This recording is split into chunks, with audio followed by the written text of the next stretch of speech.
Olá, este é o Além da Curva, seu podcast para acompanhar as melhores práticas nacionais e internacionais do mercado imobiliário. A cada episódio, um novo entrevistado compartilha sua experiência para encurtar sua curva de aprendizado.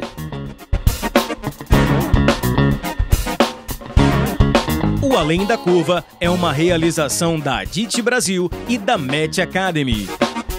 A Adit é uma entidade de atuação nacional nos segmentos de comunidades planejadas, loteamentos, desenvolvimento urbano, multipropriedade, timeshare e investimentos imobiliários, com foco em capacitação de mercado e a geração de negócios para novos associados. Acesse o site www.adit.com.br e conheça nossos conteúdos, eventos, cursos e missões técnicas. A Match oferece serviços advisory para empreendimentos imobiliários como bairros planejados, multipropriedade, loteamentos e complexos imobiliários turísticos. O advisor é um conselheiro executivo que reduz a curva de aprendizagem de seus clientes através da sua experiência, repertório e rede de relacionamento. Ficou interessado? Acesse www.matx.com.br.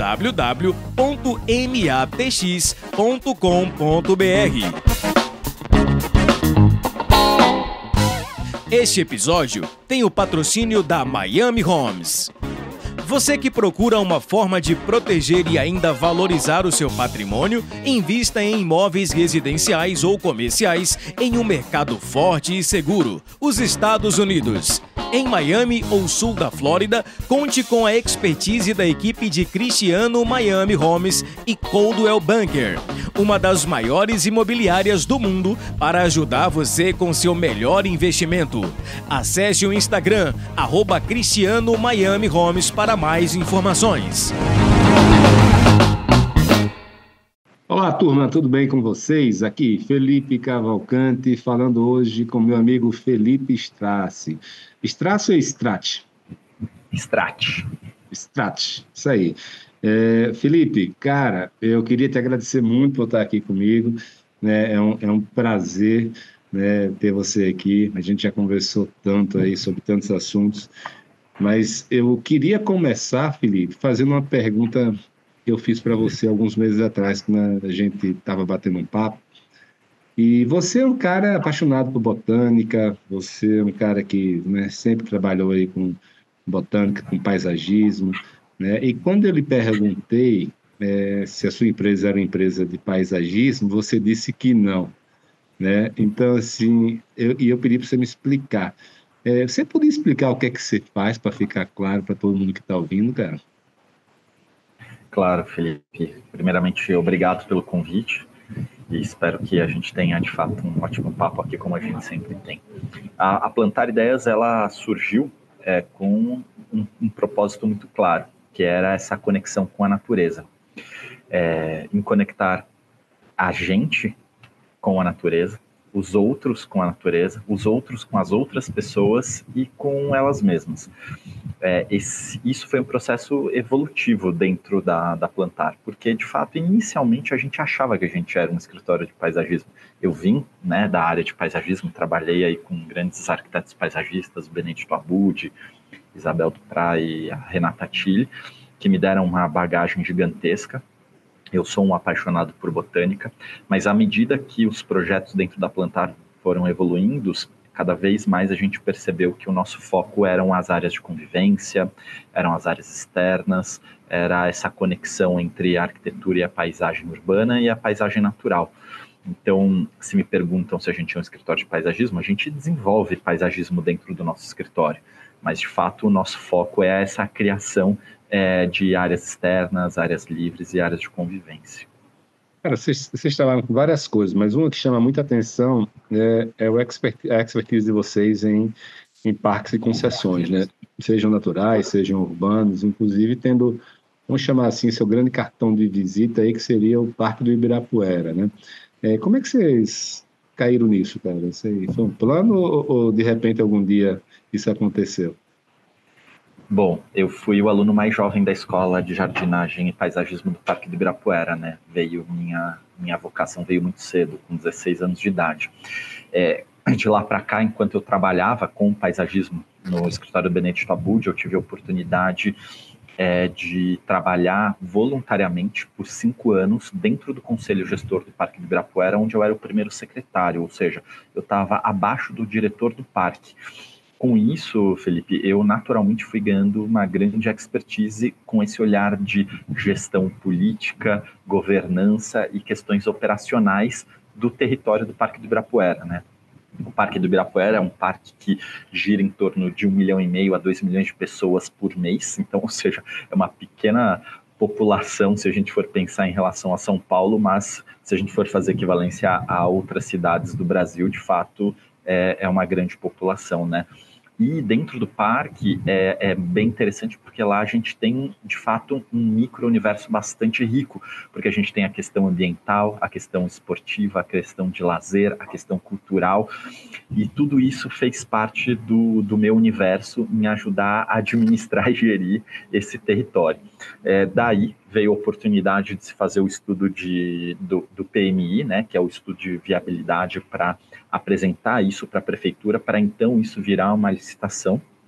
A gente participou desse processo, na época eu saí do conselho gestor, para fazer isso de uma maneira mais transparente possível, e depois a gente assessorou a Construcap, que ganhou a licitação, e executamos todo o projeto de revitalização e requalificação do Parque do Ibirapuera, que é hoje o resultado que vocês veem.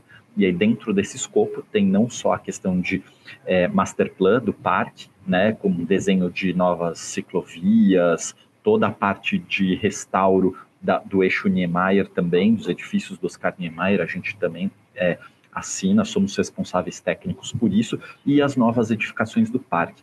E aí é curioso porque lá também tem a parte do tratamento paisagístico e a parte de design de imobiliário, né, Felipe? Então esse, assim, digamos, foi o pontapé inicial que a gente fez, enquanto isso lá atrás, quando a Plantar surgiu, isso era um sonho, hoje virou uma realidade que a gente está multiplicando no Brasil.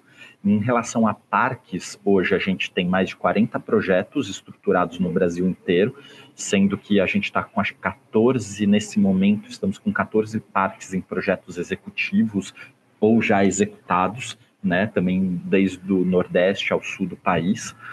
Isso para a gente é bastante importante e rico, porque hoje a gente atua em todos os biomas, e uma coisa bem interessante que cada vez mais a gente está saindo do âmbito da parte pública e trabalhando também com privados, ajudando a desenvolver parques e praças de projetos privados, então, loteamentos, a parte de aeroportos, shopping centers, que vem valor hoje nessa questão ambiental muito forte. Cara, eu vou querer saber um pouco mais disso tudo depois, mas eu queria ainda que você compartilhasse com a gente um pouco da sua experiência no Ibirapuera, né? Eu queria entender o seguinte: vocês fizeram um plano lá, devem ter gastado muitas horas de planejamento, mas eu só sei de uma coisa, que nenhum plano sai conforme o planejado, né? Especialmente a planilha de Excel. Quais foram as diferenças entre a teoria e a prática, cara? O que é que você teve de surpresa positiva e negativa nesse processo todo? Ótima pergunta essa, Felipe. Bom, como eu fiquei muito tempo na parte operacional, de fato, tinham muitas dores que a gente já sabia que a gente tinha que sanar de qualquer jeito, né?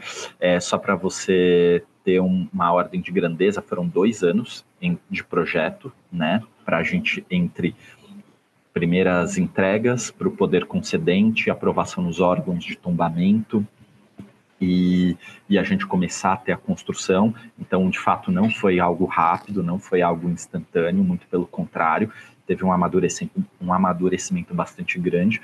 E a gente também teve um outro ponto que foi fundamental, que foi principalmente equalizar a questão financeira e de demanda. Por quê? Financeira porque toda vez a gente faz um projeto e normalmente ele acaba ficando mais caro do que tinha sido previsto. Então, isso sempre é um desafio. Então, como a gente, de fato, equalizar essas questões. E a outra coisa é demanda, porque muitas vezes a gente prevê que uma coisa vai atender o que hoje o público quer, mas como eu te falei, a gente teve 2 anos no prazo, né, entre execução, o comportamento do público muda bastante.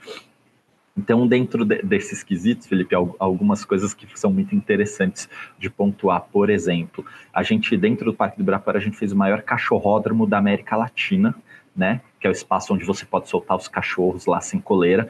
Não sei se você sabe, mas de fato existe uma lei municipal, por exemplo, em São Paulo, que fala que o cachorro precisa andar na guia em espaços públicos. Então, esse espaço é onde você tem ali, de fato, o espaço adequado para poder fazer a soltura dos animais. Está separado entre cachorros de grande porte e pequeno porte, né, por uma questão ali lógica também de interação. Os bichos têm ali, às vezes, alguns conflitos. E nesse âmbito, por exemplo, a gente tinha um grande receio de que na hora que a gente cercasse esse trecho do parque, porque é um espaço bastante grande que a gente já cercou ali, apesar dele já ser utilizado para esse uso, a gente entendeu que possivelmente isso poderia criar algum tipo de conflito com o pessoal dos usuários. Pois bem, foi exatamente ao contrário.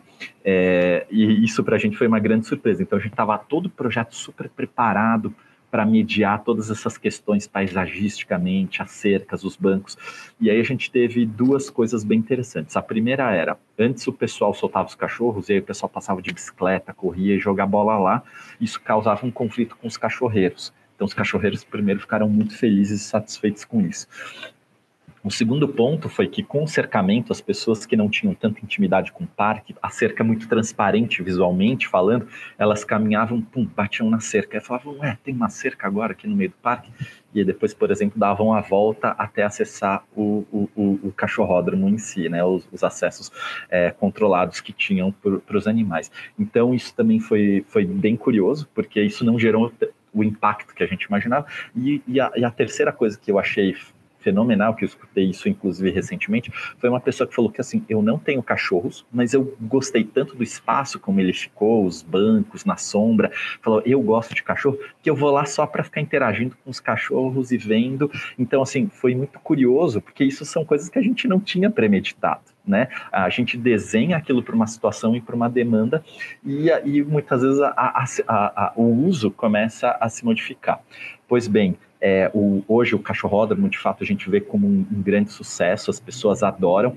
E também teve uma outra coisa curiosa, que a gente desenhou os mobiliários para os cachorros, de fato, para que eles pudessem interagir com os bancos. Então, a gente fez bancos rampados para que os cachorros pudessem subir.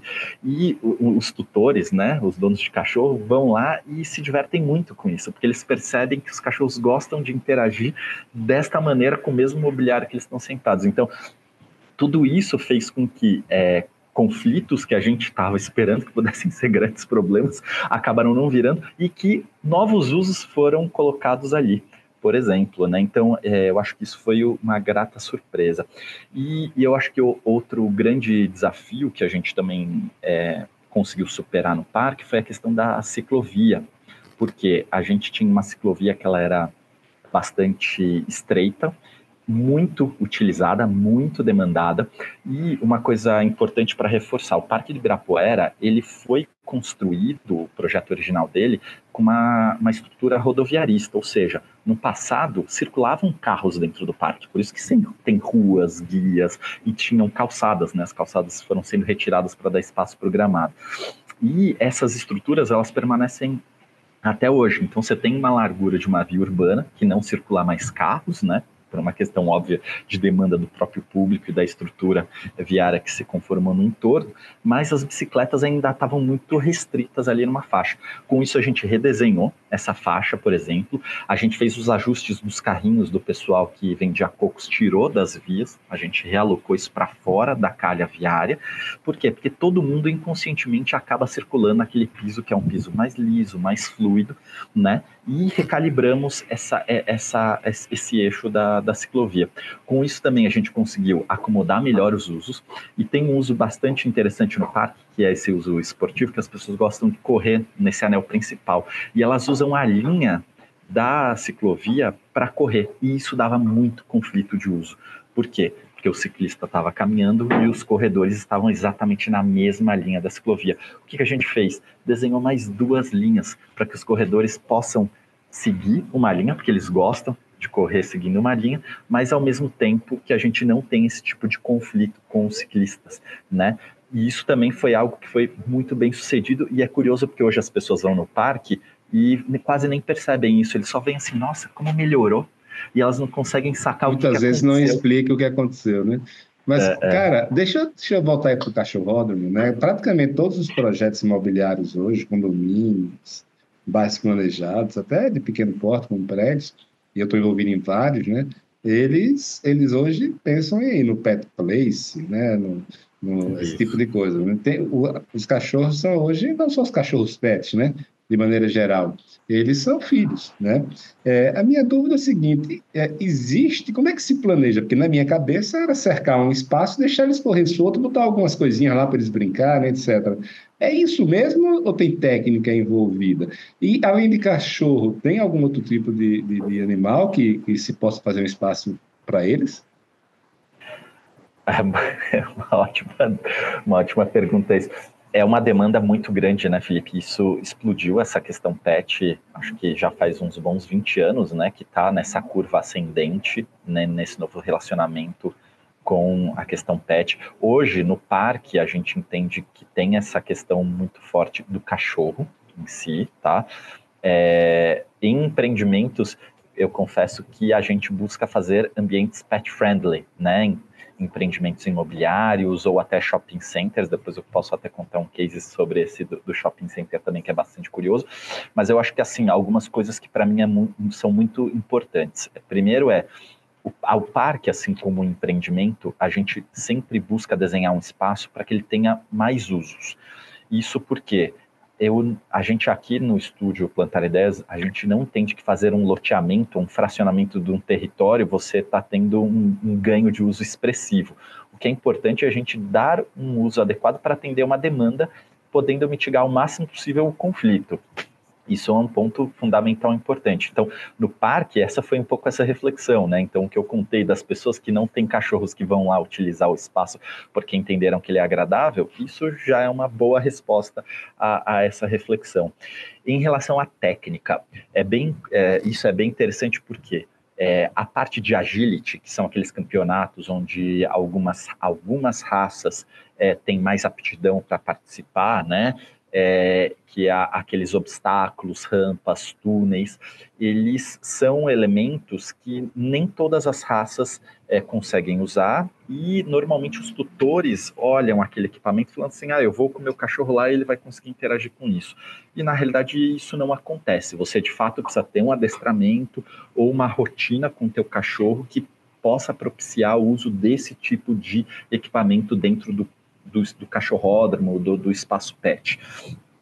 Dentro desse âmbito, o que a gente gosta de trabalhar?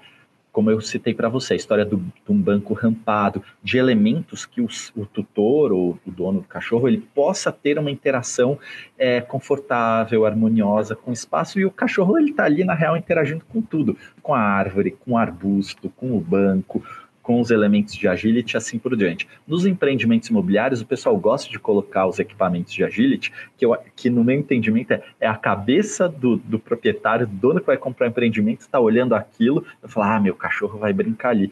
Mas no fundo, o que a gente busca colocar são espaços de qualidade nas áreas externas, porque no fundo é isso que as pessoas estão procurando, um espaço de qualidade, com bem-estar. E aí a gente normalmente até gosta de colocar plantas com ervas aromáticas, um alecrim, uma lavanda, alguma coisa que até o cachorro vai interagir, vai ser até meio cheirosinho, e isso também vai ajudar a mitigar odores e outras questões aí do espaço pet. Você sabe, você falou disso aí, eu me lembrei de um empreendimento, um bairro planejado, lá na Flórida, que eu fui uma vez, que ele tem o conceito de edible garden, ou seja, de jardim comestível. Então, você falou de alecrim, era em todo lugar alecrim. A gente andava nas ruas, era um cheiro, tudo era ou cheiroso ou comestível, ou os dois, né? Mas, Felipe, e você estava falando aí dos cachorros, dos usos de Ibirapuera, espaços de qualidade, e eu fiquei muito impressionado com o contraste com as praças que a gente via antes e parques, né, que eram basicamente contemplativos quando eram bonitos, mas a maioria feio e mal cuidado. Mas lá começou a ter outros usos, por exemplo, academia de ginástica e gastronomia. Fizeram lá o restaurante Selvagem, né, no Ibirapuera, E eu, me lembrando um pouco, eu tenho um artigo que eu escrevi sobre como fazer parques e praças, né? Muito baseado ali na Jane Jacobs, e ela falando da importância das bordas, mas da importância também de ter restaurantes, quiosques, e muitas vezes hoje, vamos chamar assim, a inteligência, aí, os planejadores urbanos brasileiros, a academia, não gostam de nada nisso em praças, né? Eles dizem que se é privatizar espaço, etc. e tal. Eu, particularmente, fui lá e sou fã daquele espaço do Selvagem. Queria que você explicasse um pouco para a gente dessa tendência, dos cuidados que tem que ser tido, das diferenças de fazer um restaurante ou uma academia, qualquer outro uso desse, numa praça, no parque e fora. E também, assim, só para entender, não ficou claro para mim, o restaurante, por exemplo, vocês fizeram um master plan que ali teria um restaurante ou projeto de arquitetura também de vocês e decoração? Legal, Felipe. Bom, o Parque de Ibirapuera, a gente fez o master plan do parque como um todo, né? De fato, entendendo os usos, mecânicas, fluxos, toda a parte dessa questão do entendimento paisagístico, né?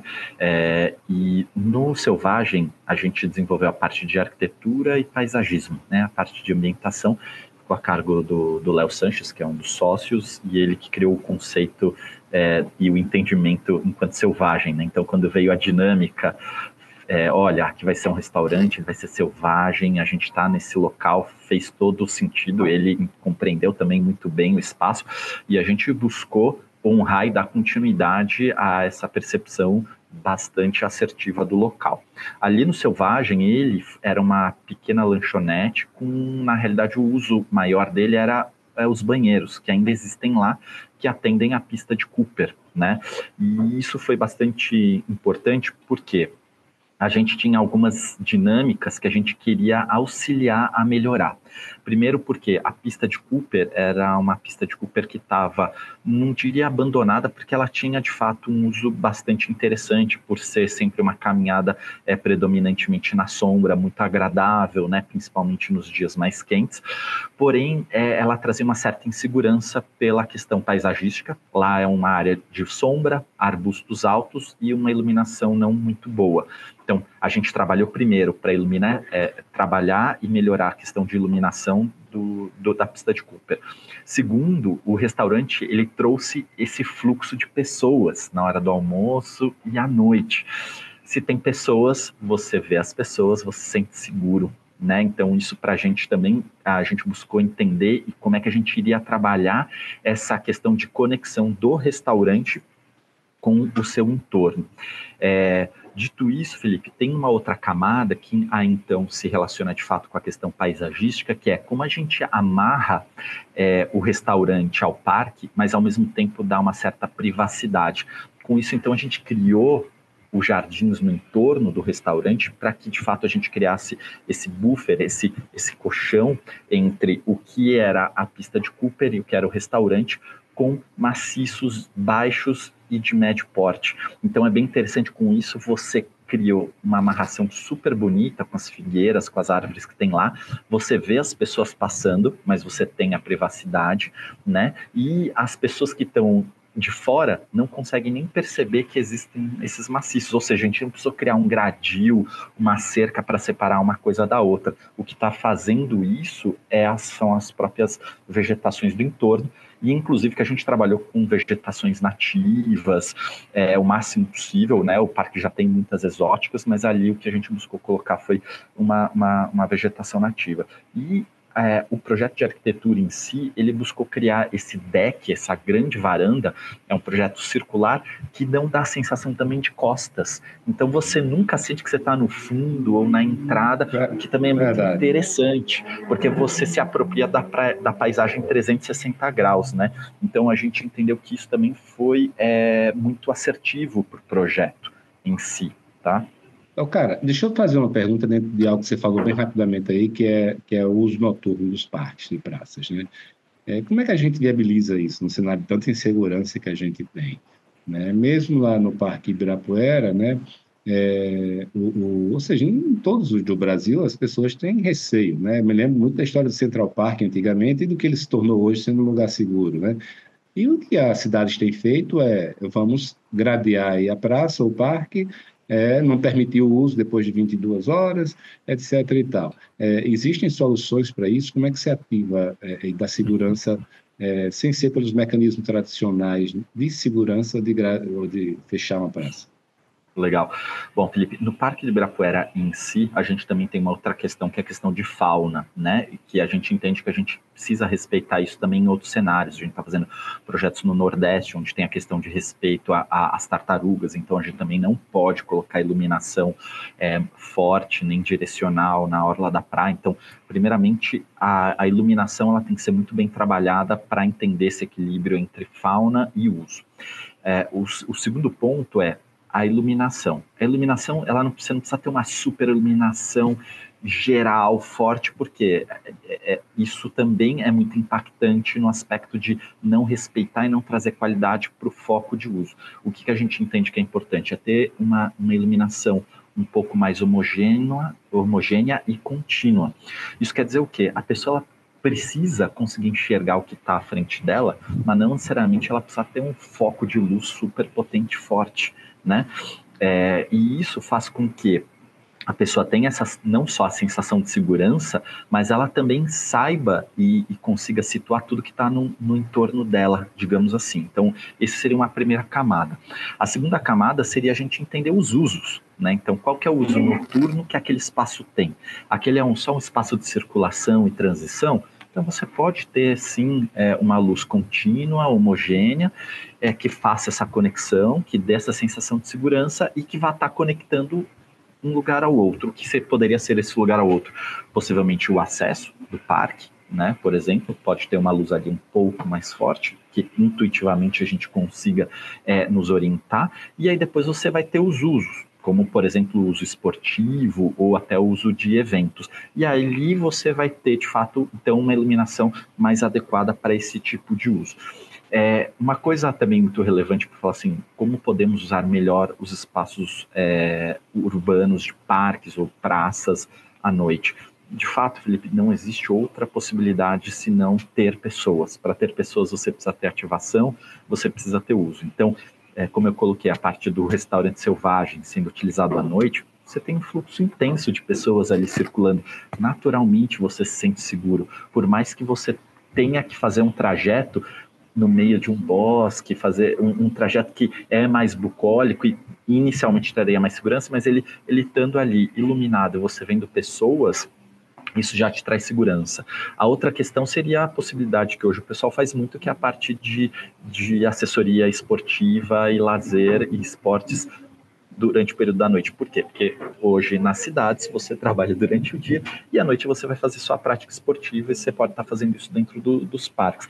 E esse também é um outro uso que hoje a gente vê que traz essa sinergia de ativação e tem hoje cada vez mais aderência, né? Então acho que são essas duas coisas. E a terceira coisa eu acho que é a lei da janela quebrada, que é você ter uma boa manutenção de piso, de jardim e dos mobiliários, revestimentos e da arquitetura em si ali que você está imersa, porque isso também te traz uma sensação de bem-estar e segurança, né?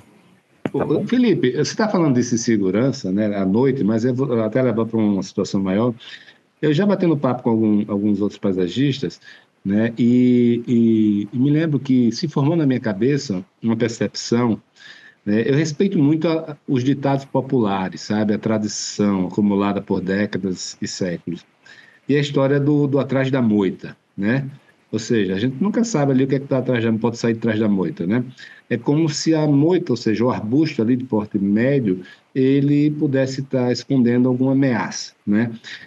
No paisagismo, seja de praça, seja de parques, vocês consideram isso? Porque nas minhas conversas com paisagistas, tem duas questões. A primeira é de um possível, a questão, vamos dizer assim, intrínseca ao ser humano ali, né? Assim, ancestral, daquele medo que não é só racional. Você vê uma moita, opa, o que é que tem ali?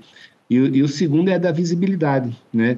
Você perde a visibilidade do todo, você está num lugar, você não consegue ver o todo do parque, seja para acompanhar seu filho, saber o que está do outro lado. Isso faz algum sentido, Felipe, essa questão da moita, do arbusto no paisagismo de praças e parques, de não ter tanto assim? Ou não, para criar ambientes e nichos também faz sentido? Não, É uma boa provocação essa, Felipe. É curioso colocar porque, inicialmente, o próprio Parque do Ibirapuera e outros parques que a gente atua e faz projetos, eles tinham arbustos de uma maneira muito mais intensiva e aí, no longo prazo, de fato, foram se suprimindo exatamente por causa dessa demanda de segurança, né? Porém, eu acho que você pode ter e colocar arbustos até de médio, grande porte em algumas situações. Por quê? Porque faz sentido você ter aquilo naquela situação. Às vezes você quer esconder algum elemento, uma lixeira ou um transformador, alguma coisa, então tá tudo certo você também poder utilizar esse tipo de arbusto. E outra possibilidade também, às vezes você está num ambiente muito amplo, né? A gente está falando no caso do Parque do Ibirapuera, por exemplo, tem 1.200.000 metros quadrados.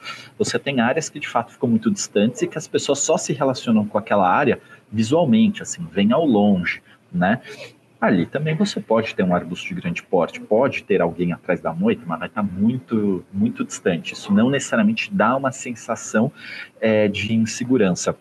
Mas, de fato, essa premissa do atrás da moita faz todo sentido. Por quê? Porque a pessoa não vai querer, e aí isso não vale só para a questão também de vegetação, também vale para qualquer outra questão construída, né? Ou seja, se você tiver um banheiro ou uma lanchonete fechada ali com algum elemento construído ou qualquer outro equipamento cultural que tenha muitos muros, etc., você também vai ter uma sensação semelhante, né? Mas paisagisticamente, sim, faz sentido esse conceito, e é algo que normalmente a gente busca mitigar, principalmente nos eixos de conexão, né? Nos caminhos e vias que tem dentro dos parques e praças, né? Isso vale normalmente também para equipamentos mais públicos, que a gente tem grandes espaços, grande fluxo de pessoas, e tem possivelmente menos qualidade de controle sobre essa circulação, tá bom? Cara, pensando aqui ainda nessa parte do paisagismo, você sabe, né? Mas eu sou um apaixonado por isso, né? Acho que eu já falei, né? Que eu tenho Tu aqui, sabe já, eu você sei. é catalogado paisagismos, jardins do mundo todo, praças, parques.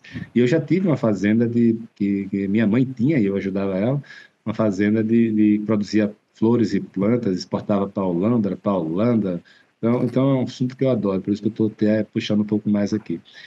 Mas eu queria dois pontos aqui ver contigo. O primeiro é esse equilíbrio entre sol e sombra numa praça ou no parque, né?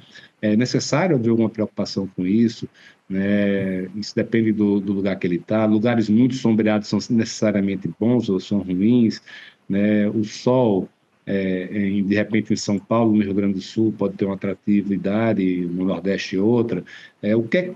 Como é que esse equilíbrio tem que ser feito para ter um local agradável para as pessoas, tá?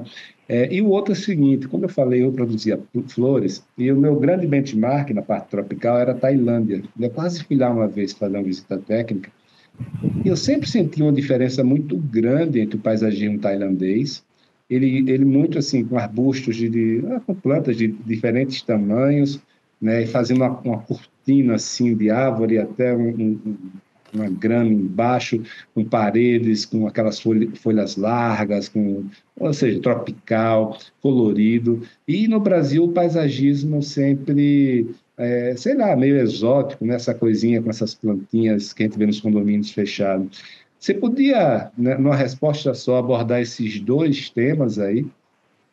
Tá, vamos lá. Na real são coisas bem distintas, mas Total. Fique à acho que eu vontade. consigo. Não, acho que eu consigo pontuar. Acho que é bem interessante essa questão do sol e da sombra nos parques, praças, clubes de empreendimentos. A gente está no país tropical por natureza, né? Se a gente for, inclusive, falar do sul do país, no verão lá é muito quente e as pessoas querem estar na sombra, querem estar num lugar mais fresco.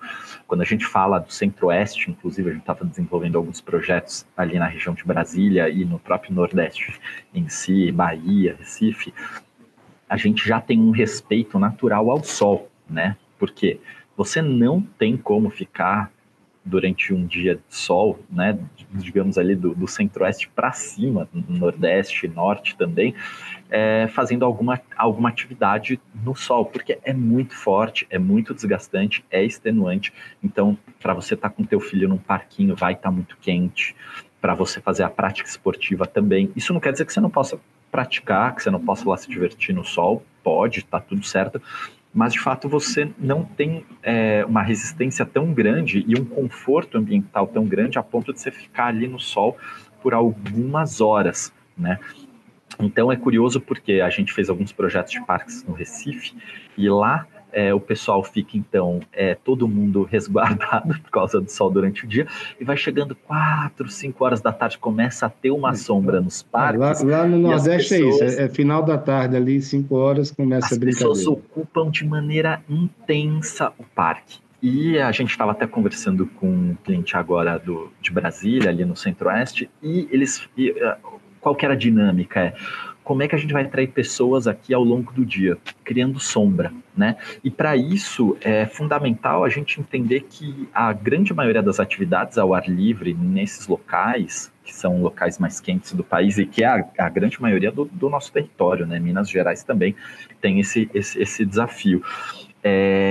Você criar essas sombras, mas essas sombras que possam filtrar a luz, quer dizer, não precisa ser uma laje, necessariamente uma marquise, mas você ter um pergolado, uma sombra que possa criar esse tipo de elemento e traga essa qualidade ambiental. É bem curioso, lá em Brasília tem a Floresta Nacional, que está cheio de pinheiros e eucaliptos, e as pessoas adoram caminhar lá.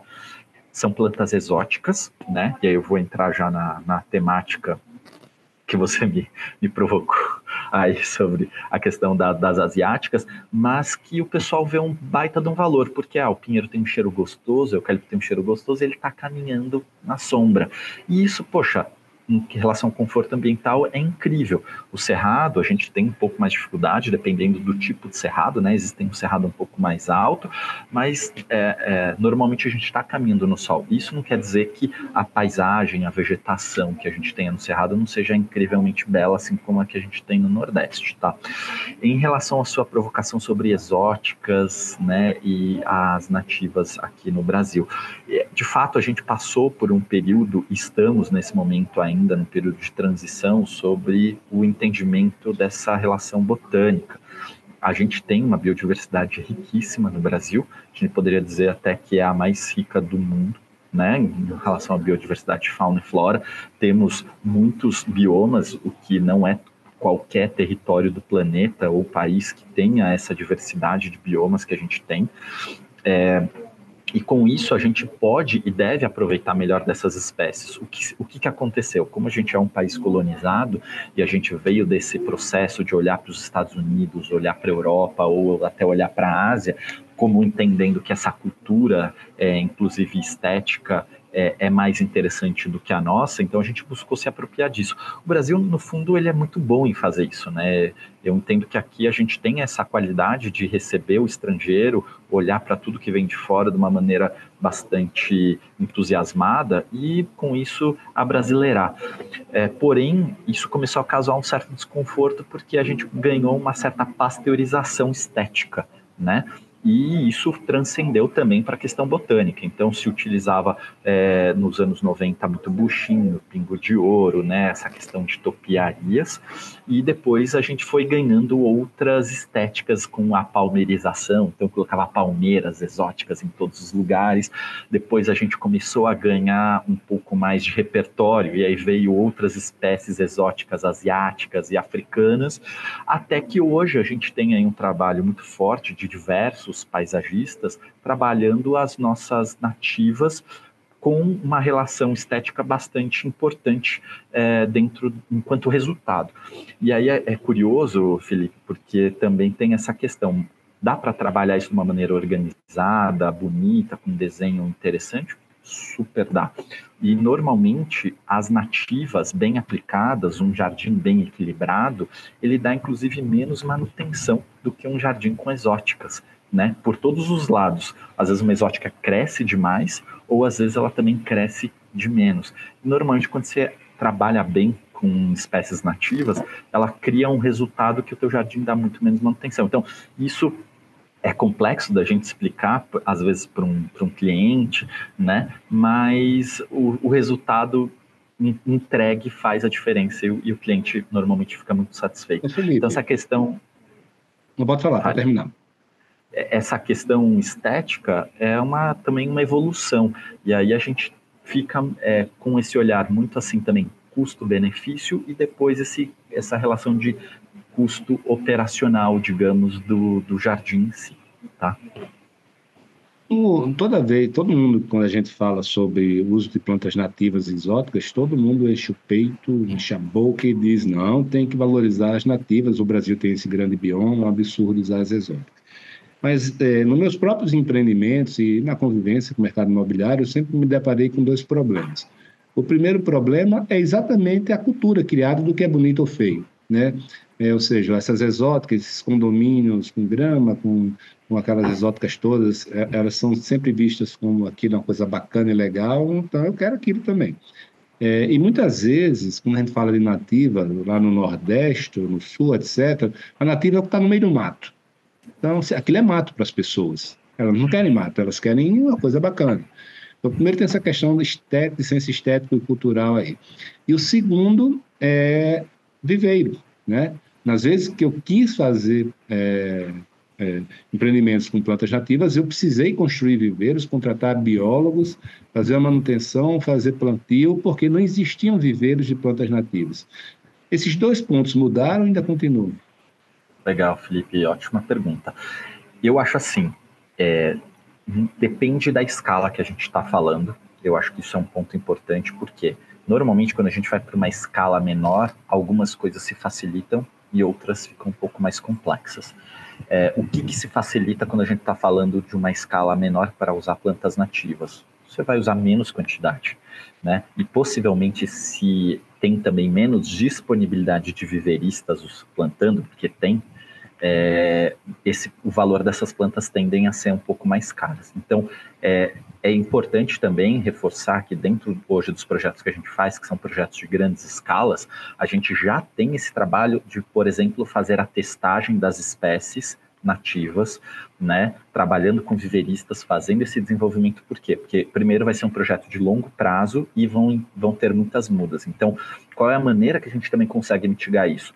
Pegando parceiros estratégicos para a gente fazer a produção dessas mudas para que o empreendimento possa não só ter isso num bom custo-benefício, mas na quantidade adequada, tá? O segundo ponto, que é esse que você colocou da questão estética, de, uma planta nativa muitas vezes parece que você está pegando ela no meio do mato e o paisagismo vai ficar com essa cara de mato. Isso é um desafio, mas é um desafio também estético enquanto ali o arquiteto paisagista que vai fazer o projeto. Então, existem maneiras de você trabalhar esses maciços ou essas espécies de vegetação que não criem essa identificação estética de fato com esse processo. Existe sim um conceito que se chama Urban Jungle, que é essa mistura de plantas selvagens. Tem algumas pessoas que gostam, entendem que está tudo bem, porém, isso é um ponto bastante interessante que para os projetos que a gente atua urbanos, a gente tenta mitigar um pouco essa questão de confusão de plantio Urban Jungle, porque, de fato, socialmente, o público caminhando numa rua, numa praça, se vê esse conceito aplicado, eles vão achar que está abandonado, né? Então, isso é um desafio bastante interessante, porque se você cria uma pequena selva dentro de um empreendimento, poxa, que demais, numa loja, num shopping, num resort, as pessoas até entendem. Mas se a gente vai para um contexto de um boulevard, de uma praça, de um parque, isso pode, de fato, transmitir a sensação um pouco de abandono ou confusão. Então, é curioso como também a gente transcende não só a questão de se é nativa ou exótica, mas a maneira como a gente aplica ela a um projeto. Este episódio conta com o patrocínio da Miami Homes. Para proteger e valorizar seu patrimônio, invista em imóveis em Miami ou sul da Flórida. A Cristiano, Miami Homes e Coldwell Banker, uma das maiores imobiliárias do mundo, vão ajudar você com seu melhor investimento. Acesse @Cristiano Miami Homes para mais informações. Felipe, eu quero te perguntar um último assunto aqui, antes de a gente passar para questões mais econômicas, de viabilidade e operacionais, bem como a participação Legal. das empresas, em como a gente entra nisso. Eu adoro esse assunto aqui, eu poderia ficar falando mais algumas horas só sobre a parte, vamos dizer assim, de plantas biológicas e botânicas paisagistas. mas eu acho que a turma também vai ter muito interesse em entender o negócio por trás disso. Mas antes de passar para essa nova fase aí do nosso papo, eu queria perguntar o seguinte: os tipos de uso dentro de um parque ou praça, né? Eu entendo que deve ter numa ponta os usos, a visão, a questão mais contemplativa, né? Inclusive eu vejo parques. Eu fui para a Holanda, para aquele parque de tulipas, é totalmente contemplativo, é uma coisa linda. Kenkelhof. Então, assim, você tem em outros tipos, você precisa de ter mais ativação. Existem praças que são mais destino, né? Que as pessoas vão lá para fazer algo específico, tá? E esse específico podem ser atividades esportivas que vão gerar essa ativação do espaço público, que traz pessoas, segurança, etc., inclusive consumo. Fala para a gente um pouco sobre esses diferentes tipos de usos, o mix disso, se tem que ser 8 ou tem que ser 80, se pode misturar, e também assim horários, dias da semana, etc. Então. Massa. Deixa eu ver se eu vou conseguir criar uma linha de raciocínio bacana aqui para a tua pergunta, porque ela é bastante ampla, né? A Felipe, gente... quem sabe faz ao vivo, já diria Faustão. Legal. Pois é. Vamos lá. Eu acho que assim, quando a gente está falando de parques e praças, a gente tem uma situação importante que é a gente, de fato, entender qual que é a vocação do território, né? Isso é fundamental para que a gente não crie alguma coisa que esteja completamente em distonia com o seu entorno ou com o seu propósito. Isso é um ponto importante. Hoje, a gente tem uma demanda muito grande por áreas verdes, né? Então, isso já é um grande valor para os empreendimentos e para as cidades. Com isso, vem a questão do o valor, ele está atrelado também à experiência. A experiência está atrelado à atividade, a uma paisagem ativa. Num conceito bem conceito, a gente poderia até separar a questão de paisagem ativa e paisagem passiva. A passiva é essa questão só de contemplação, aquilo que eu estou enxergando no horizonte e só me relaciono literalmente com o olhar, né? Não é algo que eu vou lá e vou tocar, vou interagir, vou caminhar. Ela também é super importante, porque muitas vezes, inclusive, essa questão contemplativa é algo que a gente busca, né? Fala assim, não, eu quero ir para a praia e quero só ficar olhando o mar. A praia, ela é um melhor exemplo que a gente possa ter de paisagem contemplativa e ativa ao mesmo tempo, né? Porque você pode caminhar, você pode praticar diversos tipos de atividade nela, mas ao mesmo tempo você pode sentar lá, só ficar contemplando, né? Então, existe essa questão de valorização da paisagem e principalmente da questão da paisagem ativa, ou seja, o contato com a natureza, com as atividades. Dentro dessas atividades hoje, é curioso também porque eu diria que com a pandemia houve não uma potencialização dos usos que a gente já gostava de tentar estimular e que hoje já se tornaram uma realidade. Porque hoje eu diria que não tem quase nada que a gente não possa fazer em áreas livres, em meio à natureza. Então hoje a gente trabalha, faz reuniões, você pode ter aulas, né, ao ar livre, você faz atividades físicas, você faz refeições. Então, assim, praticamente todas as atividades que você tem hoje no teu cotidiano, você pode desenvolver dentro de um ambiente livre, em meio à natureza, numa praça ou num parque. Com isso, você traz também alguns desafios de criar infraestruturas para esses tipos de atividades. Quando a gente fala sobre a questão de vocação, e aí isso é muito importante colocar, é entender de fato essa relação com o empreendimento ou com o seu entorno, para não só criar maior sinergia, como criar e potencializar esses usos. E, ao mesmo tempo, mitigar possivelmente conflitos e problemas que a gente possa ter lá na frente. Ou seja, sei lá, estou falando de um hospital. E a gente tem uma praça na frente, ou a gente está criando uma praça junto de um hospital, você não vai colocar ali, por exemplo, um espaço de eventos para ter shows ou alguma coisa do gênero. Mas você pode colocar mesas, um gramado, um espaço contemplativo para as pessoas irem trabalhar, se alimentar e possivelmente até fazer uma atividade esportiva de baixo impacto, uma yoga, né, ou alguma outra atividade ali que não gere tanto ruído, sinergia com o equipamento. Você está falando de um empreendimento ou de um shopping center. ali sim, você às vezes pode criar uma extensão com espaço de eventos ou com até um espaço pet, tá, e tá tudo certo. Você gera e cria uma aderência muito forte com esse fluxo, com a demanda. E hoje os empreendimentos imobiliários, eles estão cada vez mais também trazendo essa reflexão para dentro de casa, que é ter pessoas, fachadas ativas, a criação de praças, espaços onde as pessoas possam estar convivendo. Então, eles estão percebendo que essa potencialização do espaço de convivência com o tipo de perfil de uso que está se colocando é, de fato, uma grande e ótima ideia para o negócio prosperar. Tá? Então, quando o nosso olhar vai para o território, a gente busca entender que os conflitos e os problemas são ótimas oportunidades de negócio e de ativação. Tá? E o uso está muito atrelado, de fato, a essa percepção da vocação do território. Está fechado o seu microfone. Rapaz, você sabe que eu tinha prometido que ia passar agora para a parte econômica e operacional e de business, mas me veio à cabeça uma outra pergunta, cara, que é a seguinte: a gente quando vai fazer praças, a gente sempre tem um problema que vem à mente, que é o uso entre crianças e adolescentes. Literalmente, assim, quanto mais velho, toda criança, toda pessoa mais nova é expulsa dos equipamentos pelos mais velhos, né? Se você tem 5 anos, Sim, o de 8 vai lhe sim. expulsar, o de 8, o de 12 vai lhe expulsar, o de 12, o de 15 vai lhe expulsar.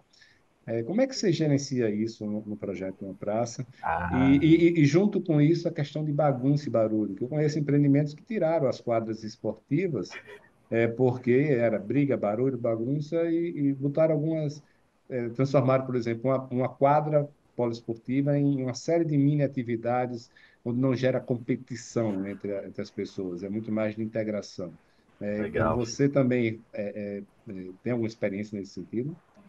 Sim, sim, a gente tem bastante experiência, porque como a gente faz muito parque público, a gente olha muito para essa questão, como a gente é, desenvolve muitos projetos de incorporadora, muitas vezes também essas são as demandas, principalmente para os projetos maiores, com essa pegada principalmente de clube também, né? Então, como é que a gente mitiga isso? Isso é bem interessante. Primeiro quadras. Quadras, elas funcionam muito bem, funcionam. Esportes coletivos, poxa, sempre agrega muita gente. O brasileiro é fã de um futebol. Hoje em dia a gente tem também um outro equipamento fundamental, importante, inclusive que a gente implantou lá no Parque do Ibirapuera, que hoje também é uma grande febre, né, que é o beach tênis. Né? É curioso porque eu entendo que o espaço do beach tênis, por exemplo, é um areal que você pode ter o vôlei de praia, as crianças podem brincar também em outros momentos. Então, assim, é um território lúdico. E hoje, os espaços de lazer e convivência e recreação para infância e juventude, no nosso olhar, está focado exatamente nessa questão, Felipe, no lúdico. Primeiro, criar elementos, brinquedos, essa parte dos equipamentos de interação que sejam mais lúdicos possíveis. Por quê? Você está ali atrelando uma questão de desafio à faixa etária, ou seja, você não está falando que o playground é uma questão infantil, porque a gente coloca design nesse desenho para que ele seja atrativo para qualquer idade. E quando eu falo para qualquer idade, é até para a terceira idade, né, ou a idade a mais avançada, ali que isso também é pauta bem interessante do que a gente faz enquanto projeto, né, que é essa parte de inclusão. Os adultos, de maneira geral, também buscam interagir muito com esses equipamentos, porque eles também têm essa pegada, digamos assim, instagramável, e os jovens também, porque eles vão estar lá interagindo, porque eles acham aquele espaço ou aqueles elementos interessantes, com uma estética interessante, tá? Isso é uma primeira estratégia, ou seja, não criar elementos que sejam demasiadamente infantis e focar no lúdico, tá? Acho que essa é uma primeira estratégia. Em relação a quadras, a quadra, ela também, ela pode ir por essa mesma estratégia. Em que âmbito? Você pode ter uma quadra numa dimensão oficial, para que os jovens e os adultos possam fazer os exercícios ou atividades correlatas àquele tipo de quadra. Então, você está falando uma quadra de beach tênis, ou um campo de futebol oficial, ou uma quadra poliesportiva, por exemplo, mas você também criar outras pequenas quadras que que tenha um tamanho que as crianças possam ter os 2 golzinhos ali, ou uma cesta de basquete com um tamanho um pouco diferenciado no padrão meio streetball, né, que é aquela meia quadra. Por quê? Porque naturalmente o adulto vai acabar, ou o jovem ali de maior de 15 anos, 8 anos, 20 anos, vai acabar tendendo a utilizar os equipamentos que tenham uma dimensão mais adequada para eles, liberando esses espaços para as crianças menores. E com isso é bem curioso, porque há um respeito natural e uma sinergia sobre esses equipamentos. E uma coisa bem curiosa que você colocou é essa questão do ruído, né, virar um problema. Isso, na realidade, Felipe, acontece principalmente pela ausência de soluções de conforto ambiental acústicas, ou seja, muitas vezes o pessoal vai lá e coloca uma quadra em torno de 4 paredes. Obviamente que o piso é seco, é duro. Com 4 paredes, qualquer 2 crianças ali batendo uma bola vai virar um ruído gigantesco. Então faz parte também a gente conseguir envelopar todo esse processo com vegetação ou com soluções que também ajudem a diminuir, por exemplo, essa reverberação. Então a gente está falando de conforto acústico, literalmente aqui, além do térmico, né? De se escolher um material para o piso que também não esquente tanto e assim por diante, tá? Mas isso, de fato, são estratégias que a gente busca colocar nos nossos projetos, não estão relacionadas diretamente a custo, ou seja, não é porque você está trazendo boas soluções que isso vai custar mais, está muito mais atrelado, de fato, a uma inteligência de como você aplicar esse recurso e essas estratégias com as escalas de elemento para essa parte de recreação e lazer. Cara, eu publiquei agora, acho que uma semana atrás, ou 10 dias, um artigo, não meu, né, mas um artigo do Somos Cidade, sobre adolescentes mulheres. Nas praças e parques e espaços públicos, geralmente não tem nada para elas. São atividades esportivas para homens, para adolescentes masculinos, que geralmente expulsam as mulheres também. Quando você faz uma praça, o que você pensa para mulheres, adolescentes? O que elas gostam de fazer? Olha, Felipe, isso na realidade é uma pergunta bastante contemporânea, porque hoje a gente tem essa questão do empoderamento feminino, e eu poderia dizer mais, tá? Eu fui, como eu estava apontando lá, os projetos dos parques em Recife, todos os projetos, todos os parques que a gente estava fazendo projeto de revitalização e estruturação, eles tinham pistas de skate, e todos tinham meninas usando. Por quê? Por causa da Raíssa Leal. Há um respeito hoje maior do que a gente entende e imagina, e aí eu acho que de fato é uma questão de uso, incentivo a algumas atividades, mas obviamente que tem essa questão um pouco de conflito, né, do masculino com o feminino. Eu acho que nesse âmbito é muito mais um estímulo social, de fato, do que um equipamento direcionado em si. Porque hoje as meninas também estão jogando bola, você vê os campeonatos de futebol sendo transmitidos em televisão aberta, né? Então há todo um estímulo a segregar o mínimo possível as atividades de homens e mulheres. E nesse âmbito, o nosso escritório ele trabalha de fato com esse processo de inclusão universal. Então a gente não está falando também só de homens e mulheres, a gente está falando de pessoas também com deficiência e assim por diante. O nosso olhar ele é um olhar muito mais macro, né? Se a gente está conseguindo criar um espaço democrático. E eu entendo que quando a gente consegue atingir com eficiência um espaço democrático, que também vai valer para o pessoal aí da melhor idade, da terceira idade, geração platinada, ageless, tem uma série também de outras questões envolvidas aí nessas questões, a gente está criando já de fato um espaço que vai haver um uso mais saudável, sendo homens ou mulheres, pessoas de mais idade, mais jovens, a primeira infância, né? Então, ter essa acessibilidade, uma iluminação bacana, prever equipamentos para esse uso um pouco mais democrático, é o que vai fazer com que a gente tenha um uso saudável do espaço. Tá? Show. Não é Cara, colocar azul ou vermelho, né, ou tá. rosa. Agora vamos falar um pouquinho do negócio, né? Cada vez mais a minha percepção é que está havendo um boom na concessão de parques e públicos, né? Não sei se o nome é concessão, se são PPPs. E eu queria entender um pouco do que está por trás disso, né, do negócio. A primeira pergunta que eu queria fazer é a seguinte: quais são as principais fontes de receita, né, de um parque, ou acho que mais um parque, né, nesse caso aí, da concessão? De onde vem a grana para pagar essa conta? Olha, essa é uma pergunta bastante capciosa, porque tem a ver com a vocação do parque. Se a gente está falando de um parque natural, se a gente está falando de um parque urbano, se a gente está falando de um parque temático, né? Mas eu vou fazer uma breve curva histórica também para a gente entender, então, só um pouco esse parâmetro. Inicialmente, a gente teve parques muito bem sucedidos no passado, que eram parques que tinham atrativos âncora. Isso pode valer tanto para um parque temático, como para um parque urbano ou até mesmo um parque natural. Foz do Iguaçu, a gente tem um atrativo âncora, né? São as cataratas em si, né? A queda que as pessoas vão lá para ver. Aquilo é um atrativo âncora? Mas é um atrativo natural, né? Então, esse é uma primeira questão. Depois se achou que possivelmente você teria uma distribuição de atividades e equipamentos que pudessem equilibrar esse uso e melhorar a diversidade. Mas se notou que, de fato, esse tipo de questão ela só valoriza e melhora a experiência do usuário. Pois bem, quando a gente tem um parque, ou a gente está criando um parque, que é no caso, por exemplo, mais dos parques temáticos, que você vai ter uma grande injeção de CAPEX, primeiro, você precisa entender qual é o volume de dinheiro que você está colocando, quanto que você vai conseguir a trazer de aderência de visitação de público, e aí você vai ver se a conta, digamos, fecha, né, que é o grande desafio do empreendedor.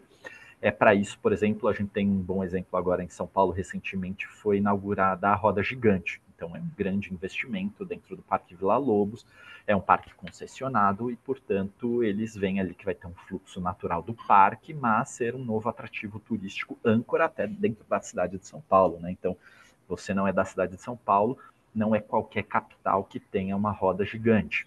Mas a gente tem isso também em Balneário Camboriú, tem, né, em outras localidades, Rio de Janeiro a gente também tem. Isso é um atrativo âncora. Isso faz com que um projeto se viabilize? Não necessariamente. Por quê? Por causa do alto investimento. Pois bem, Felipe, hoje, lembra que a gente estava na nossa conversa falando o que é um grande valor das pessoas? O meio ambiente, estar em contato com o ar livre, ter experiências em contato ao ar livre. Hoje, o grande valor que os parques têm é esse. E a partir dessa estratégia que você viabiliza. Aí você fala assim, pô, mas você não está me respondendo praticamente, pragmaticamente o que eu perguntei. Aí vem as outras estratégias, que é o quê? Se as pessoas estão frequentando esse espaço, é porque elas querem fazer uma experiência naquele local. Você melhora esse espaço com alimentação, seguranças, outras atividades correlatas, aumenta o fluxo e o volume de pessoas. Com isso, você consegue então ter naming rights de equipamentos, por exemplo, que vão gerar recursos. Você gera eventos, porque as pessoas vão querer fazer eventos de marcas naquele espaço, porque elas também sabem que tem um fluxo de pessoas e elas querem fazer essa conexão desse território, dessa experiência com a marca. E a terceira possibilidade é patrocínio simples. Hoje, essas são as grandes três linhas de receita que estão atreladas literalmente à parte de experiência e preservação do meio ambiente. Ou seja, é interessante como você fala, pô, mas eu não vou ganhar dinheiro com um restaurante, não a ponto de você ter uma receita tão grande que vai bancar toda essa estrutura e toda a questão de zeladoria urbana e questões ambientais correlatas a esse território. Mas o restaurante ele vai ajudar a trazer mais público, as ativações vão ajudar a trazer mais público. Com isso, todo esse universo, esse ecossistema de empresas que hoje estão com muito foco nessa questão SG, etc., conseguem entender este valor, portanto, desse território. E isso é bem interessante, porque isso também vale para parques temáticos, né? A gente tem uma série de parques temáticos no Brasil que trabalham muito com essa questão de natureza, de praia, de rio, fora, né, do contexto do litoral, né, na parte do interior, e que vendem exatamente essa experiência de passar o dia ao ar livre, na piscina, curtindo. Então, assim, existe de fato hoje uma valorização dessa experiência ambiental, e a partir daí que se geram hoje as principais linhas de receita para poder viabilizar um projeto, além, obviamente, dos parques que você paga a bilhetagem para a entrada no parque em si, tá? Mas, em suma, assim, de maneira bastante generalista, hoje essas são as estratégias atuais para viabilizar esses projetos. As empresas que investiram isso, né, têm investido nisso, né, existiram as pioneiras, né, elas estão ganhando dinheiro, Felipe? Tem sido um bom negócio? Eu entendo que sim, porque elas continuam buscando novos projetos. Então, acho que você não busca novos projetos se você não entender que os projetos que você já tem hoje estão dando certo. Então, é uma questão de horizonte e uma questão também de ampliar e diversificar seu portfólio, né? Então, você pode ter parques urbanos, pode ter parques naturais, pode ter parques um pouco mais temáticos. Isso também ajuda a equilibrar um pouco o seu portfólio e a sua presença de mercado, tá? Perfeito. Eu também vejo algumas críticas, eventualmente, de algumas concessionárias que erram a mão, né? Ou seja, você falou de eventos, falou de eventos de marcas, e que muitas vezes fazem isso de maneira, né, tão grande assim, tão intensa, que acaba prejudicando a experiência anterior que você falou, que é que as pessoas buscam lá, seja contemplativa, seja natureza, muitas vezes com barulho, etc. Você tem visto isso ou seja, quando você privatiza, há o risco de você perder a essência daquele lugar. Em segundo lugar, como minimizar esse problema e equilibrar ele com a viabilidade? Bom, legal. Uma pergunta bastante capciosa essa, hein, Felipe? Sou rei das perguntas capciosas. Esse é um desafio, né? Como é que você faz a presença de marca sem ficar estampando a presença de marca? Isso é uma coisa também que a gente faz com bastante maestria, em virtude da gente buscar extrair a essência do que a marca quer oferecer, né, para as pessoas no espaço. Acho que isso também é importante. Não é o logo dela que vai fazer com que uma pessoa valorize a presença dela lá, é muito mais a experiência que aquela empresa ou aquela marca está propiciando para um espaço. Isso é uma coisa importante. A segunda coisa é que é bem curioso esse equilíbrio, tá? Tem uma, no fundo da tua pergunta você está falando assim, parques não são shoppings. Não, não são shoppings. Porém, as pessoas buscam serviços e qualidade desses serviços nos espaços públicos. E é isso o que as concessionárias estão buscando fazer essa costura e estão também buscando um amadurecimento contínuo. Eu entendo que isso também é uma questão de tempo. Né? Então, assim, em alguns lugares, em alguns momentos, isso possa assim extrapolar? Pode, mas aí também é uma questão do público começar a dar um feedback, um retorno para as empresas. Pô, gostei muito disso, não gostei. Tem pessoas que estão frequentando mais o espaço público porque tem mais eventos, mais atividades, os banheiros estão mais limpos, tem mais oferta de alimentação, e outras pessoas correlacionam isso a essa questão de transformar o parque em shopping. No fundo, o público ele quer ter mais oferta de serviços, quer poder comprar outras coisas. O parque não necessariamente ele está lá para ser um monte de lojas de consumo, mas as pessoas eventualmente podem querer consumir e comprar alguma coisa dentro do parque. Esqueci um boné, poxa, queria tanto comprar uma bola, né? Ou até ter uma variedade maior de opções de alimentação. Então, esse equilíbrio, de fato, eu acho que é uma curva de amadurecimento do próprio mercado e do público em si. Tá? No geral, isso ajuda de fato a atrair mais público, porém, em algumas situações, de maneira descalibrada, acabam poluindo, né, um pouco essa questão do verde. Então, de novo, acho que é questão de tempo, é questão de amadurecimento, e o nosso trabalho aqui no escritório é exatamente auxiliar as concessionárias a desenvolver esses projetos e sanar essas questões ou potencializar oportunidades que estejam nesses territórios. Cara, a empresa ganhou uma concessão, né? As premissas de viabilidade econômica são bacanas. Quais são os desafios operacionais que ela vai encontrar no dia a dia, né? Eu tenho resort, eu sei bem quais são os desafios operacionais dos resorts. Eu queria entender o seguinte: o que é que a pessoa precisa saber que vai ter de dor de cabeça antes de entrar nesse negócio? Legal. Eu acho que isso não é válido só para concessões. Acho que para qualquer empreendedor que queira desenvolver e trabalhar com praças e parques, e a gente está falando também de urbanizadoras, loteadoras, incorporadoras que queiram gerar esses espaços verdes públicos e de qualidade, eu acho que é válido essas pontuações que eu vou fazer. Só um instante aqui que eu fiquei. Acho que, inicialmente, Felipe, primeira coisa, de fato, é fazer uma boa e assertiva pesquisa de mercado, para entender, de fato, os anseios, demandas e os conflitos. Como eu coloquei, os problemas e os conflitos, muitas vezes, eles, de fato, são grandes oportunidades que não foram bem compreendidas. Então, para que isso também venha à tona e a gente possa trabalhar isso com bastante objetividade. Feito isso, o que a gente faz dentro do escritório é, de fato, ir para a próxima etapa, que é equalizar a expectativa e ponderar todas essas oportunidades e tudo que foi mapeado para começar a criar, então, as escalas, né? Quantos banheiros, quantos restaurantes, qual é a demanda bicicleta, não é quadra de tênis, não é poliesportiva, não é uma pista de skate, não é um pump track, não, são restaurantes, não é tudo isso que eu falei. Entendendo isso, você vai entender também o fluxo de pessoas que você tem. Então, você tem esse retrato e consegue ponderar os investimentos. Isso é bem interessante para ancoragem de placemaking, né? Por exemplo, né? Então, estamos criando um parque Greenfield do zero. A gente só tem um território. O que a gente quer trazer para esse parque? Ou o parque já existe? O que eu quero potencializar? O que não está acontecendo que eu quero trazer? E aí a gente cria uma grande planilha numérica para entender as áreas, qual é a capacidade dessas infraestruturas que a gente está criando e quanto você vai ter de custo. E aí é bem interessante porque isso gera um grande master plan, e aí o empreendedor olha para isso e fala assim, nossa, está fazendo muito sentido. Opa, ficou meio salgado. Nossa, até que ficou barato. Né? Então é bem curioso porque a gente tem essa calibragem.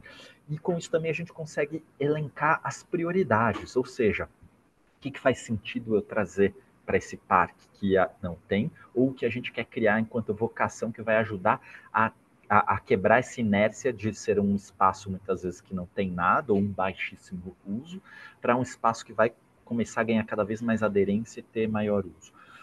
Dito isso, Felipe, a gente sai então numa questão de estruturação econômica para entender o que possivelmente gera receitas acessórias, como um restaurante ou uma área patrocinada, para o que é uma infraestrutura, por exemplo, operacional, que é um banheiro.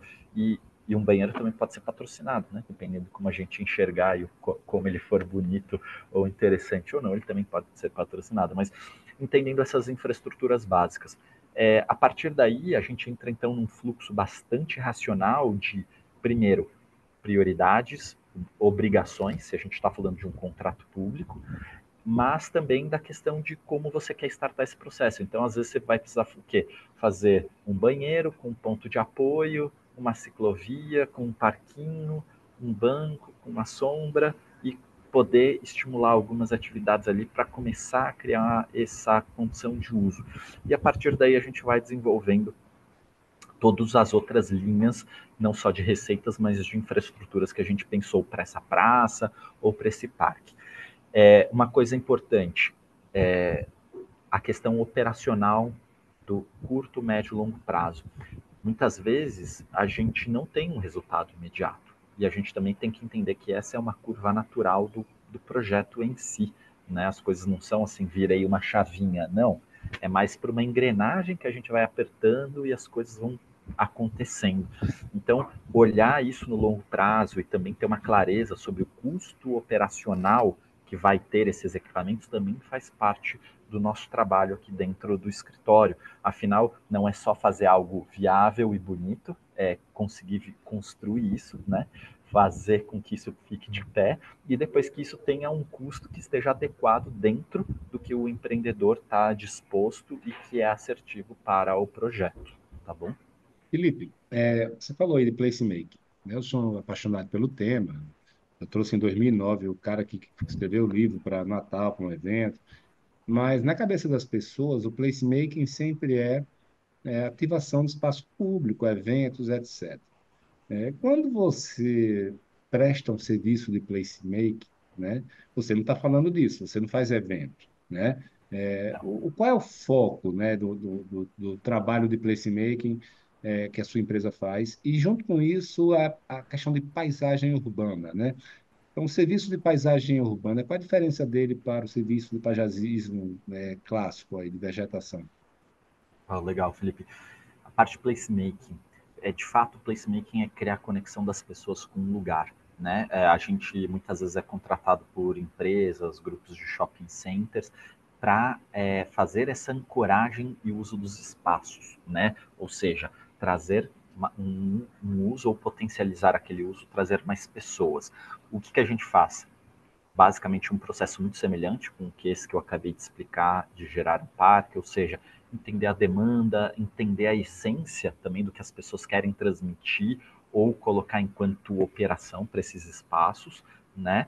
E com isso, criar infraestruturas e fazer um projeto arquitetônico, urbanístico e paisagístico que seja condizente com essas demandas e expectativas. E aí isso também é bem importante pontuar, que assim, às vezes o cara fala assim, nossa, eu quero muito que esse lugar atraia o pessoal que gosta de cachorro ou de bicicleta. Mas às vezes aquele espaço não tem essa vocação, né? Então, a gente fala assim, qual que é a vocação do espaço? É a alimentação. Ah, tá bom. E como é que a gente vai fazer para trazer, então, o cachorreiro ou o ciclista para cá? Aí a gente vai criando essas estratégias e criando essas infraestruturas. Em paralelo a isso, a gente conversa com o nosso cliente, parceiro ou empreendedor para entender como é que a gente vai ativar esse espaço e, com isso, criar infraestruturas que sejam condizentes com essas atividades. E aí é bem interessante porque a gente pode estar falando de ativações pontuais ou de fato de uma criação de um programa contínuo, ou seja, vou ter ali um adestrador toda sexta-feira ou todo final de semana para adestrar os cães e dar aulas de adestramento gratuitas. Vou ter ali um local onde o pessoal vai poder fazer o ajuste da sua bicicleta com ferramenta, encher o pneu e possivelmente receber também algum tipo de assessoria e orientação e assim por diante. Então, assim, criar essa rotina também faz parte um pouco da nossa linha de entrega de raciocínio. Isso não quer dizer que eu vou estar lá com a minha equipe fazendo essa operacionalização, mas a gente auxilia o nosso cliente e o empreendedor a entender quais são as balizas, o que precisa ou não para isso acontecer. Eu acho que essa tua ponderação, né? Todo mundo acha que é assim, placemaking virou fechar a rua, pintar o chão e colocar algumas coisas ali que vão transformar o espaço. Não, de fato vai muito além disso, porque o placemaking ajuda os empreendedores a trazer as pessoas para um novo projeto, para um novo bairro, ou até para o lançamento de um empreendimento, né? E criar ali uma conexão com aquele território. Quando você me questiona sobre a questão da paisagem urbana, a gente também tem uma leitura bastante delicada e preciosa sobre essa questão, porque é uma pauta muito desvalorizada, né? A questão da rua, da calçada, eu diria que em termos de valorização de tudo que a gente trabalha é o mais complexo, porque o empreendedor muitas vezes fala assim, eu quero só que a frente esteja bonita, etc., mas depois você fala, bom, mas você vai cuidar, você vai colocar banco. Esse é ainda um grande desafio. É um grande desafio porque é uma ruptura de questões.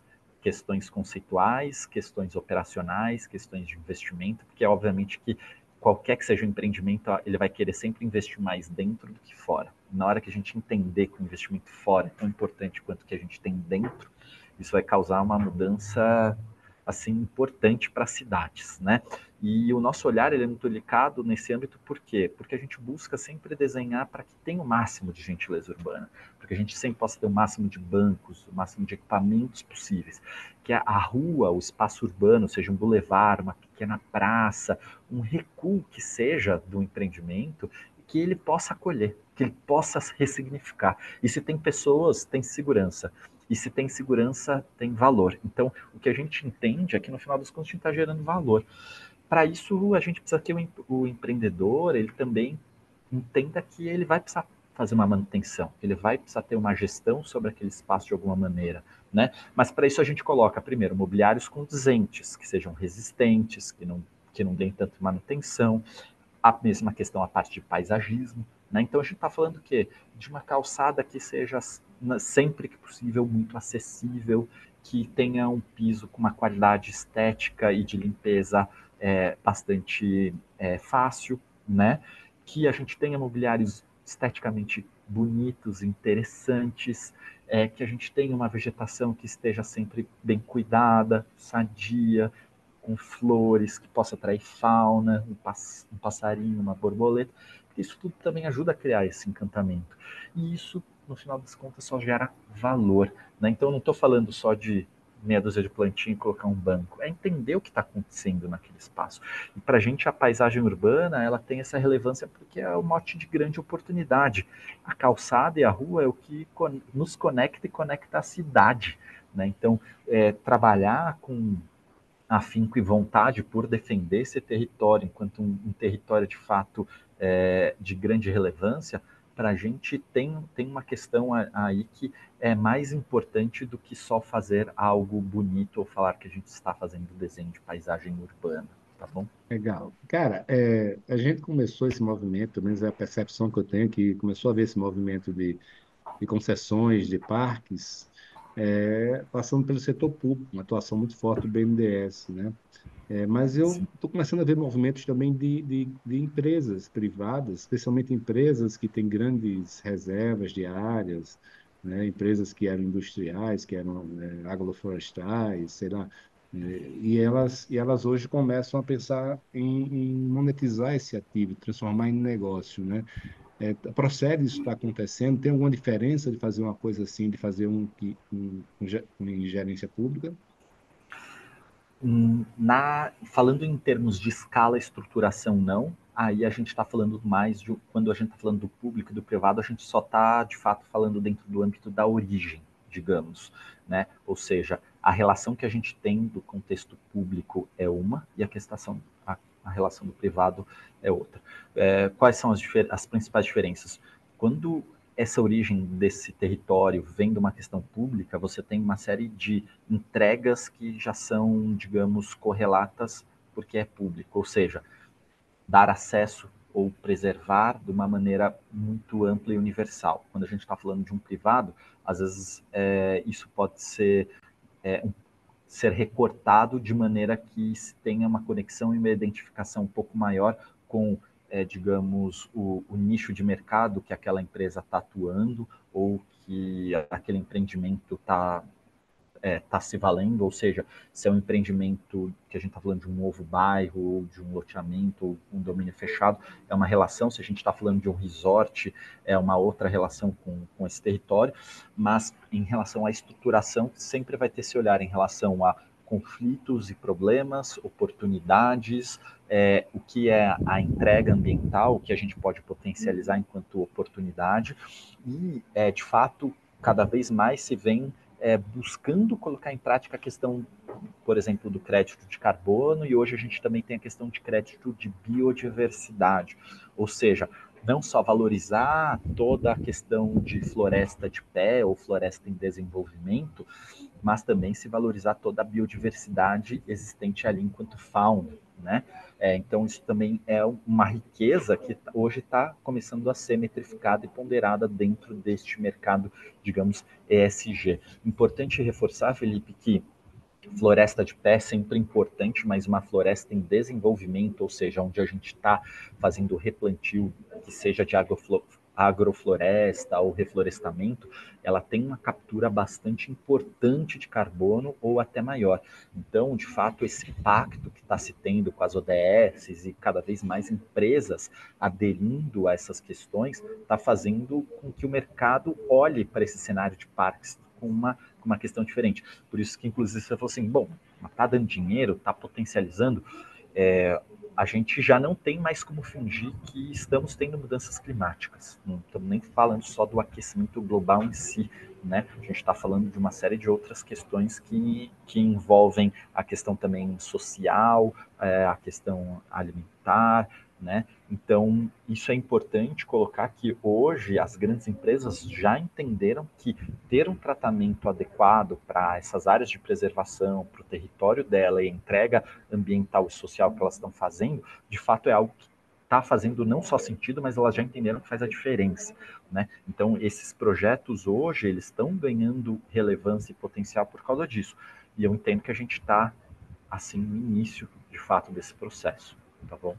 Felipe, a última pergunta que eu tenho para você é a seguinte: eu queria saber, pegando tudo que você falou aí, se é possível que um empreendedor imobiliário ele ganhe dinheiro, transforme em negócio praças e parques que não são tão grandes quanto grandes parques naturais e urbanos, ou que ele transforme isso num negócio para ganhar dinheiro, ou para pagar as contas de manutenção, não só imobiliários, bairros planejados, condomínios, etc., mas também até turísticos, hoteleiros.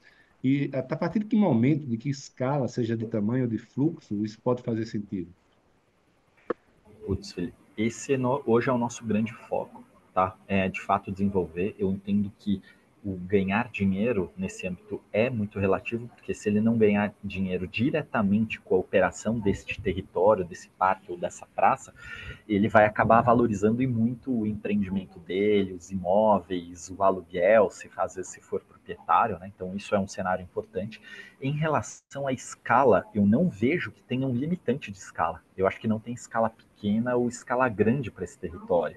Eu acho que a gente pode falar que a gente está trabalhando de alguns metros quadrados a alguns milhões de metros quadrados, que aí é uma questão muito mais estratégica e o que vai se relacionar melhor com o empreendimento. Aqui em São Paulo, inclusive, por muito tempo teve um bom exemplo de um projeto de uma pequena praça que foi feito num lote aqui na Rua Mauri, e que era um grande sucesso. Era uma praça super pequenininha que tinha uma operação ali de um café, etc., e poxa, valorizava muito aquele território. E a gente está falando de alguns poucos metros quadrados, sabe? Então, acho que essa questão de escala, ela não existe. Em relação ao desafio do empreendedor querer achar que vai se aventurar, no fundo ele não está se aventurando. Por quê? Ele muitas vezes ele tem essa obrigação legal, enquanto contrapartida de falar, olha, você vai entregar um parque ou uma praça dentro desse empreendimento. Ele já vai ter que fazer isso. O nosso foco é fazer isso o quê? Com excelência. Fazer isso de maneira que isso crie o menor impacto e dor de cabeça possível para ele e possa gerar o maior impacto positivo, né, nesse âmbito para o projeto, tá? Não, bacana, cara. Papo maravilhoso. Adorei, sou fã do assunto. Então, para mim, aqui foi realmente um bate-papo e uma grande aula aqui. Espero que a turma aí tenha gostado também. Acho que é um assunto muito novo, tem muito pouco conteúdo aí disponível para quem quer entender melhor e entrar nesse business. Tá? Então, queria te agradecer e passar a palavra para você fazer suas considerações finais. Felipe, obrigado pela oportunidade. Espero que todo mundo tenha desfrutado. Nos sigam nas nossas mídias sociais aí, @plantarideias, né? Nome bastante auspicioso e provocativo, para vocês conhecerem um pouco mais do nosso repertório, do que a gente busca fazer e vamos se conectar com a natureza, pessoal. Valeu. Um abraço, Felipe. Valeu, Felipe. Até breve. Este episódio conta com o patrocínio da Miami Homes. Para proteger e valorizar seu patrimônio, invista em imóveis em Miami ou sul da Flórida. A Cristiano, Miami Homes e Coldwell Banker, uma das maiores imobiliárias do mundo, vão ajudar você com seu melhor investimento. Acesse @Cristiano Miami Homes para mais informações.